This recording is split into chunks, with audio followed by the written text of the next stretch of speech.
Sean Strickland's journey from just another contender to one of the best middleweights in the world has been nothing short of incredible, and his outspoken, no-filter personality has made him a star. But it's the setbacks he's overcome that have turned him into the beast he is today. So, how many times has he picked himself up after a fall? Let's take a look back at all of Strickland's career losses to find out. Sean Strickland started his MMA journey in 2008, racking up an impressive 13-0 record before earning his shot in the UFC, where he made an impressive start with a submission win against Bubba McDaniel. You know, I'm not new to this game. I started training when I was 13. I mean, I've been watching fighting since, back in the first UFC. So, I mean, I've been preparing for this moment for a long time. So every night, I think about it, it just happened. Strickland's second UFC fight against Luke Barnett was a lot tougher, but he still managed to win by a split decision. In his third fight, Strickland moved down to welterweight to face Santiago Ponzinibbio, who controlled the fight for the majority of their 3-round battle, to churn out a decision win and hand Strickland his first loss in MMA. Strickland bounced back with 3 straight wins before facing rising welterweight Kamaru Usman at UFC 210. But before we see what happened there, please subscribe to our channel and turn on those notifications. Now, the fight between Strickland and Usman wasn't even close, as Usman dominated him on the feet and on the mat to secure a comfortable decision win. Strickland continued to try his luck in welterweight, bouncing back with a win against Court McGee before facing the hard-hitting Elizu Zaleski dos Santos, who handed Strickland his first KO loss with a spinning wheel kick followed by punches. Strickland bounced back with a TKO win over Nordine Taleb, but then a motorcycle accident forced him out of action for a year. Whenever I first had my accident, I had a lot of doctors. Every doctor I spoke to was telling me that, hey, you can fight for sure, but you probably shouldn't fight. So the hardest thing was just kind of telling these doctors to shut up. After the accident, Strickland moved up to middleweight and took on anyone who dared to step in front of him. The American quietly racked up 5 straight wins against Jack Marshman, Brendan Allen, Krzysztof Jotko, Uriah Hall, and Jack Hermanson. Strickland's impressive run of victories earned him a title eliminator against former Glory 2 Division champ Alex Pereira, who was being fast-tracked due to his history with then-champ Israel Adesanya. Strickland had zero respect for Pereira's knockout power and ran his mouth non-stop in the lead-up to the fight. There's not one Glory kickboxer in any weight class that I couldn't stand and bang with. So don't tell me just because you're some big Brazilian, you knocked out Izzy 20 years ago, that I can't stand with you. So I'll just come out and say it, man. I've been training hard, ready to knock this guy out, training with kickboxers, and I'm ready. Strickland had only been knocked out once in 28 fights, but his trash talk backfired when Pereira caught him clean and sent him to the shadow realm in less than half a round. I'm not scared of Alex. The problem is, my chin will just go, I'll go to sleep. It's a weird thing when you fight Alex. If you gave me one free shot and you said, give everything I can, I'm not knocking him out. But I just know that no matter what the fuck I do, he's gonna eat it, and if he just touches me one good one, good night, motherfucker. Strickland's next fight was against another dangerous middleweight in the form of Jared Cannonier. But if you know Tarzan, you know he wasn't the least bit intimidated. Well, have I seen a couple cool highlights of the guy? Yeah, sure. I don't know, man. Dude, I fight monsters every day. Me and Uncle Live been banging. I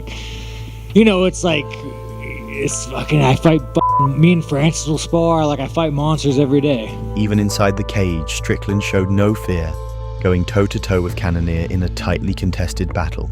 But when the scorecards were read, he lost a razor-close split decision, one that didn't sit well with him at all. No, guys, I'm a sore loser. Hats off to Jared, but again, you have judges that don't know how to do their job. You actually look at the scorecards, and you look at the significant strikes, and you look at how many times I wobbled him. And you have people, experts in the field, come up to me and say, "Yeah, man, I don't know how you lost that one. You landed way more. The scorecard should say it."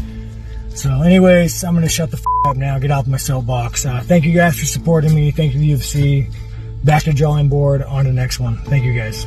Strickland had to go back to the drawing board once again, but this time he was about to script the comeback of a lifetime.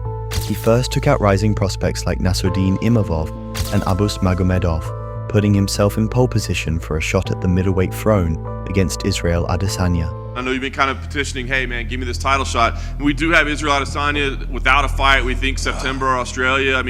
Is that a trip you're willing to make? And Man, it needs to happen, you guys. I mean, we know Izzy's on fucking repeat, dude. It's kind of they try to bring a boost. This is what the UFC said. Man, the middleweight division stagnant. Let's get a boost in here. He might beat Sean, and I'm like, yeah, right, motherfucker. Wait till you see what happens. The UFC originally wanted to book Israel Adesanya versus Dricus du Plessis for the middleweight title, but when the South African pulled out due to injury, they had no choice but to call in Sean Strickland for a showdown at UFC 293. The pre-fight trash talk was absolute fire. The cringe lord Izzy, bro. As long as fucking Peter doesn't come fucking rush the stage, man.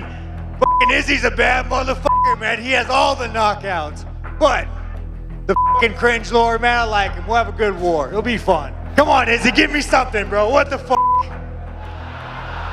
When you argue with a fool, those who are watching can't tell who's who. You know what, man? The moment I post a video of me jerking off my fucking dog, they will put some credibility to that.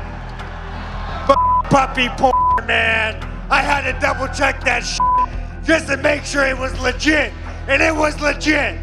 Adesanya was caught off guard by Strickland's relentless jabs, but he was determined to make the American pay for every single one. Sunday, I'm gonna knock this motherfucker out. That's all I give a fuck about. But Adesanya couldn't back up his words. He was nearly knocked out in the first round and spent the rest of the fight getting picked apart by Strickland's relentless pressure. When it was all said and done, Strickland had dominated all 5 rounds to become the UFC middleweight champion of the world. Just 4 months later, Strickland defended his title against Dricus du Plessis, who, like many before him, couldn't escape Strickland's brutal trash talk in the build-up. Yeah, I don't give a fuck about that belt. I just want to make motherfuckers bleed. And Dricus is the next one who's gonna fucking bleed. I can't fucking wait. He said he's gonna walk through me, and I'm glad that you know you won't finish me. You won't even get close. But don't worry, there won't be enough. I don't gotta time worry for you about to think finishing. about. Your coach will finish you in the back like you're fucking used to.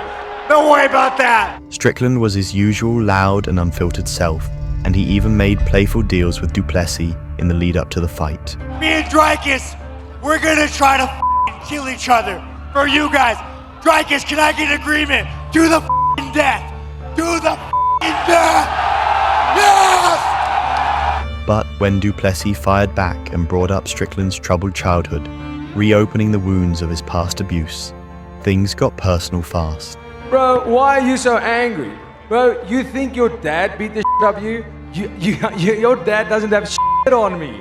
I'm gonna show you what it's like to beat Dricus. you. I mean, every childhood memory you have is gonna come back. The war finally went down at UFC 297, where both men left it all in the cage for 5 grueling rounds. But in the end, du Plessis edged out a razor-close decision to realize his lifelong dream of becoming a UFC champion. Strickland bounced back with an impressive win against Paulo Costa to earn a second shot at middleweight kingpin Dricus du Plessis. Strickland was oozing with confidence heading into the fight. What's gonna happen is I'm gonna have that fucking belt back in the States. Sorry, my Australian fans, but we're gonna win it here. The man has a cinder block forehead. You see him the next day. The guy can take damage. We're probably gonna have a 5-round war. I'm gonna try to put his ass down. He's gonna try to put my ass down. One of us is gonna get f***ed up. It ain't gonna be me. To the f***ing death. I think the Dutch man can agree. We're gonna put on a war, and we're gonna try to f*** each other up, and that's a promise we both can make you guys. Strickland couldn't keep his promises, unfortunately, as DDP was better prepared this time around. The fight was a 5-round kickboxing battle, where du Plessis' pressure, volume, and striking consistency won him a comfortable decision. DDP even broke Strickland's nose in the 4th round. And I appreciate you, Dricus. Fucking hats off, man. Hell of a fight. Broke my nose like 6 places.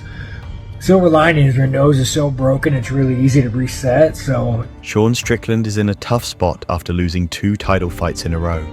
If he wants another shot at the belt, he's got a long road ahead, just like another former champ who recently got knocked out badly. Curious who that is? Watch our video on Israel Adesanya.